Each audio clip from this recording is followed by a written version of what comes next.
Chamado a atenção do Brasil todo, desde a semana passada. A adultização infantil, que é um fenômeno em que crianças assumem comportamento e responsabilidades de adultos, está cada vez mais presente.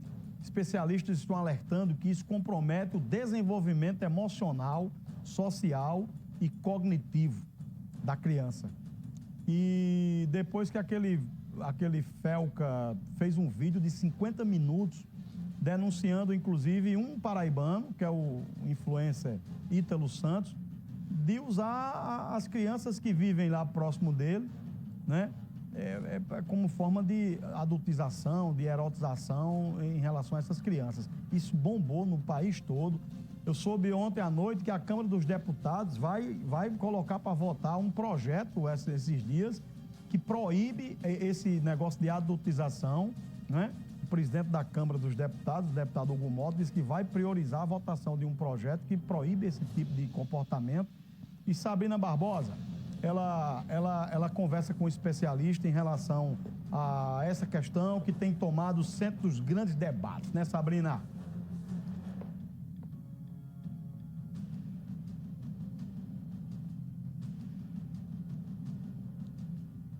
Oi, Nilvan, vocês aí de casa que estão acompanhando a nossa programação, exatamente, foi muito bom, Nilvan, você já começar atualizando sobre essa questão da Câmara dos Deputados, que vai realmente, além de colocar essa temática à mesa, puxar um projeto que já existe, mas que precisava de mais formularização a respeito desse tema, ou seja, mais punição, inclusive, sobre as redes sociais e o comportamento dessas crianças, erotizando temas e principalmente essa questão da adultização.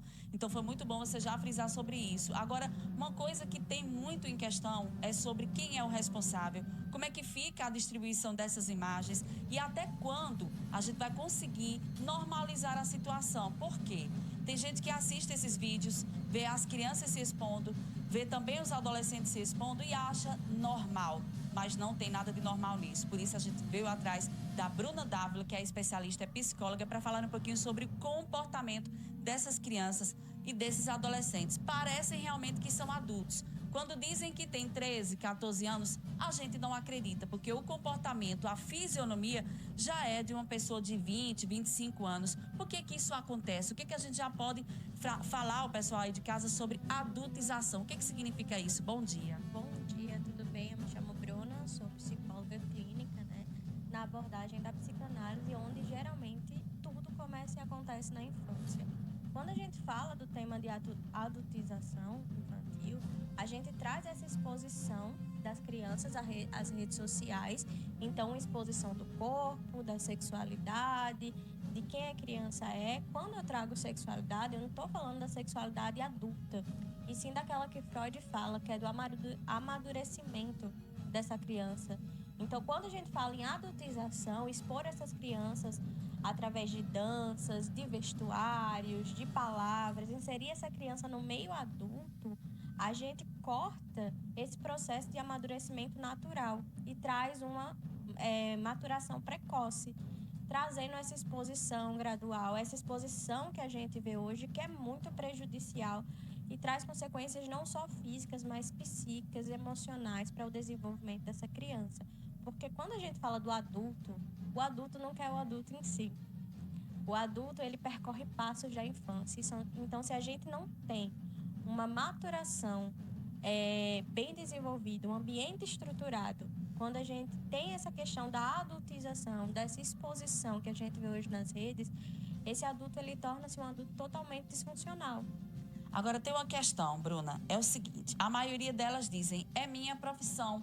A maioria também diz, eu tenho responsabilidades em casa e com esta exposição na rede social eu estou trazendo dinheiro para dentro de casa. Ou seja, são crianças e adolescentes que já vê essa questão da rede social como se fosse uma profissão. Onde é que está o problema nisso? O problema é que essa responsabilidade não é da criança. Essa responsabilidade são dos cuidadores de prover. Quando a gente traz o ECA, qual é a responsabilidade? Saúde, educação, lazer. Então, a responsabilidade de trazer o dinheiro para casa não é da criança. Eles veem como essa profissão porque teve o boom do YouTube. Não que isso seja algo ruim, Mas hoje traz essa questão de que é uma profissão, é tudo isso. Mas, por exemplo, vou citar até um exemplo de um vídeo que eu vi ontem. Se uma criança, ela chega para o pai e diz, meu sonho é ser médico, ele não vai levar ela para uma sala de cirurgia para começar a operar, não é? Então, assim, existem outras formas de trazer a autonomia ao desejo da criança. Uma aula de teatro, uma aula de desenvoltura, mas não trazê-la precocemente para a internet, que, assim, é uma terra sem lei. A gente sabe. E isso abre portas para outros perigos. Outros perigos que, por mais que a gente debata por anos, como a pedofilia e outros casos, ainda está aí porque é uma rede muito grande. Então, essa responsabilidade de trazer, essa responsabilidade da profissão é dos pais. Óbvio que a gente não pode ignorar os nossos contextos socioeconômicos, mas ainda assim é dos pais, pode ser até do governo, mas o papel inerente é daquele que traz a criança ao mundo, é daquele que cuida dessa criança e não da criança. A criança não tem que ter profissão. Exatamente. E tem um outro ponto que a gente vai ter que discutir sim, né, Nilvan? Erotização. Crianças que começam muito cedo a vida sexual. Onde é que está também o problema nessa questão? E como essas atividades sexuais, essa erotização, essa exposição do corpo, gostar e inclusive ter, digamos assim, desejo, apetite sexual mesmo, tendo 13, 14 anos, onde é que está o desequilíbrio sobre isso? O desequilíbrio está justamente nisso. Quando a gente traz Lacan diz que a criança ela passa pela fase do espelho. Se o bebê ele precisa ser visto para existir, essa criança, quando ela começa nessa fase do espelho, que ela olha, que ela tem um olhar do outro sobre si, e vem essa erotização, ela traz que o corpo dela é objeto, que ela é um produto. Então, ela só consegue ser vista, ela só consegue ser reconhecida, é condicionado a isso. Então, assim, se eu não mostrar meu corpo, se eu não fizer dancinhas, eu não vou ser vista. Quem eu sou? Onde eu estou? Essa erotização traz esses problemas sexuais, traz esse interrompimento, né, na maturação, nessa maturação que ela precisa ser desenvolvida de maneira sadia e não de maneira antecipada. Então, temos crianças com acesso à pornografia, crianças com estímulo muito cedo, estímulo sexual mesmo, como você trouxe, porque o que acontece? Entre os 4 e 5 anos, a criança ela passa pela fase fálica, de descoberta do corpo, mas não é de teor sexual, é de descoberta, tanto que essa fase ela passa. A gente tem muitos casos, eu atendi criança por 3 anos e meio. Hoje eu estou voltada para o público adulto, mas tinha muitos casos voltados para isso. Meu filho está descobrindo o próprio corpo, né? Mas não é num sentido sexual, porque a criança não sabe. A criança não sabe o que é uma relação sexual. Então, expor dessa forma acaba trazendo esse precoce, acaba trazendo isso para a criança, um teor que ela não está amadurecida psíquica e emocionalmente para saber sobre isso.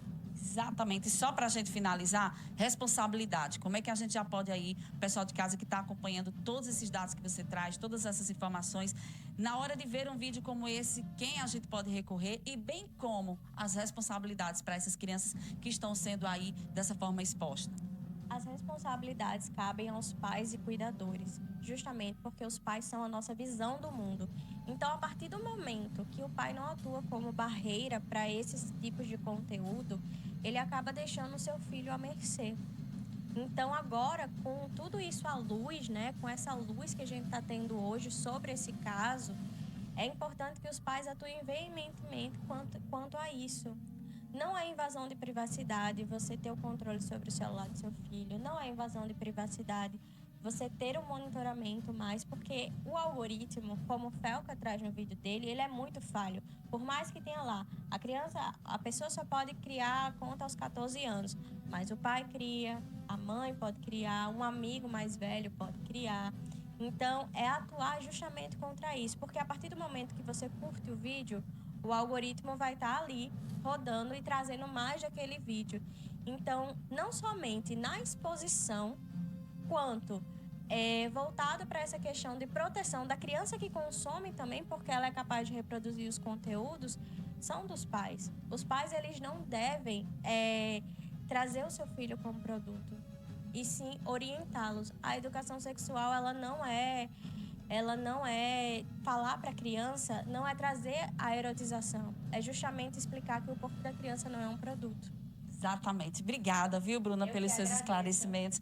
Muito importante a gente conversar sobre isso, a imprensa ter esse papel aberto, porque o Ministério Público vai continuar investigando, já colocou à disposição outros assuntos a respeito dessa questão, ou seja, outras contas, né, pelo Instagram já estão na mão aí do Ministério Público e, como você bem frisou, Nilvan, a política vai se envolver com relação a isso, porque Câmara dos Deputados, a Câmara de Vereadores aqui de João Pessoa, todos os canais devem voltar a essa atenção para que a gente tenha mais cuidado no que estão fazendo e expondo às nossas crianças e adolescentes. Muitas vezes, alguns estão indo por esse caminho de forma inocente. Então, a responsabilidade dos pais, da questão da educação também, da rede escolar, todo mundo junto, a sociedade. Com esse alerta, a gente pode realmente tirar as crianças dessa zona de tanta exploração e tentar diminuir o número de casos de exploração infantil que acontece por meio da rede social também. Volto com vocês aos estúdios.